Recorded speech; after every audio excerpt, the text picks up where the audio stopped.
President.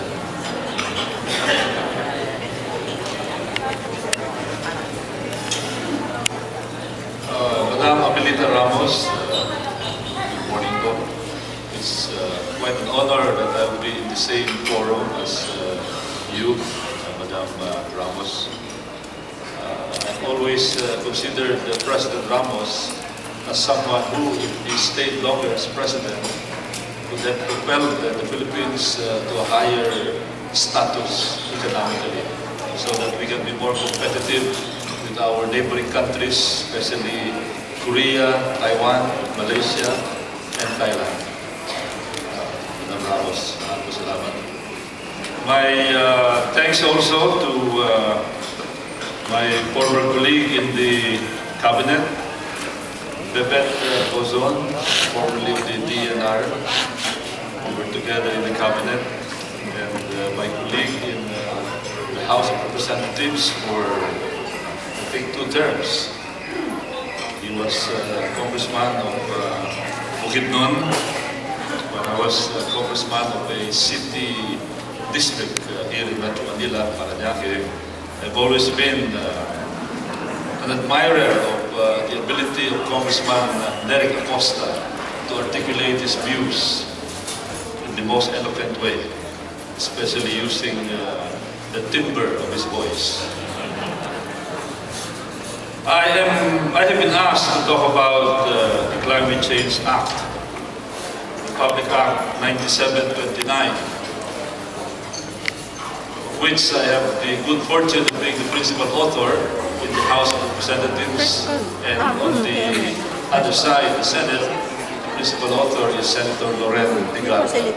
So we can call this the Legarda-Golez Act, Climate Change Act of 2009. My first real encounter with climate change, when I say real encounter, when I had a very thorough, very moving briefing on climate change by probably the most effective and the most eloquent spokesman on climate change, and that is former Vice President of the United States, Albert Gore.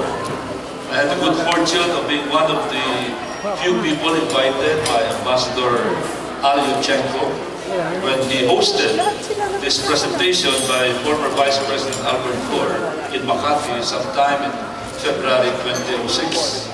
I was there principally to listen to the climate change presentation.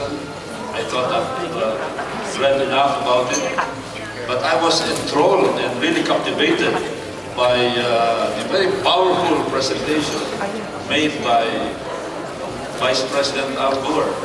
And what really struck my attention was what he said, that in just a few years, if nothing is done about climate change, about global warming, many of the coastal places in the Philippines, especially in the Manila Bay area, would be affected by the rising sea level.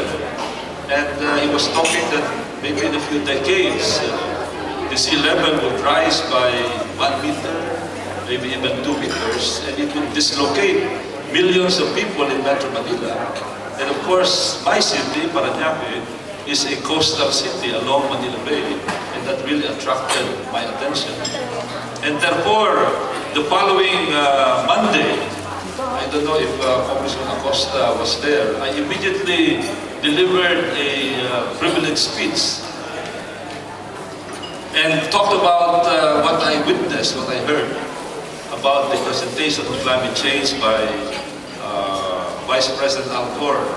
And right then and there, I asked my staff to help me craft the first draft of the climate change proposal, the first attempt to have the Climate Change Act in the Philippines, but that was already late in 2006 when we started this.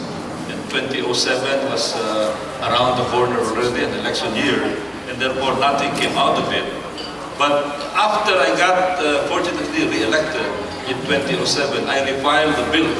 This is one of the low-numbered bills in the current Congress, the 14th Congress. We struggled through it.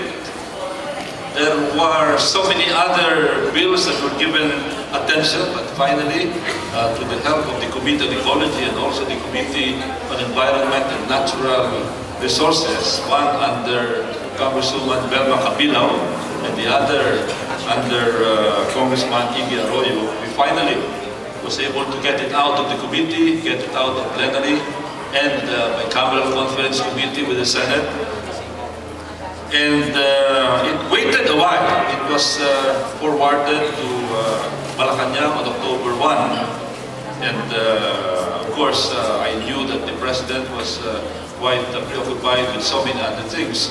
But then, there were 3 or 4 authors that came out.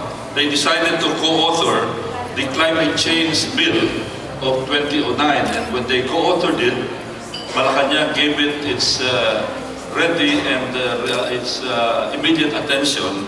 And the President decided to sign this, I think, on October 24, 2009. The additional principal authors that came out were guys named Frank,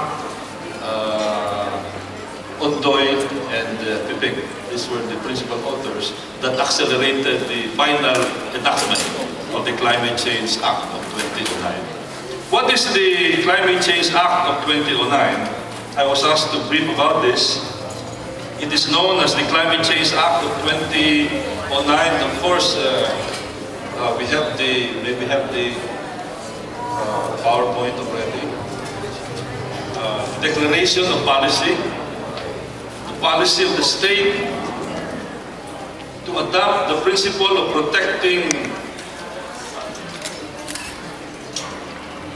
the climate system for the benefit of humankind on the basis of climate justice or common but differentiated responsibilities. Next page, please.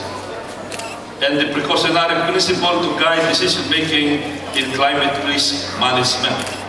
As a party to the United Nations Framework Convention on Climate Change, the state adopts the ultimate objective of the convention, which is the stabilization of greenhouse gas concentrations in the atmosphere at a level that would prevent dangerous gas concentrations in the atmosphere at the level dangerous anthropogenic interference with the climate system, which would be achieved within a time frame sufficient to allow ecosystems to adapt naturally to climate change, etc., etc. And of course, it mentions food production because it is the concealed opinion of this author that food production is probably the most vulnerable of all aspects of human endeavor. And of course, it talks also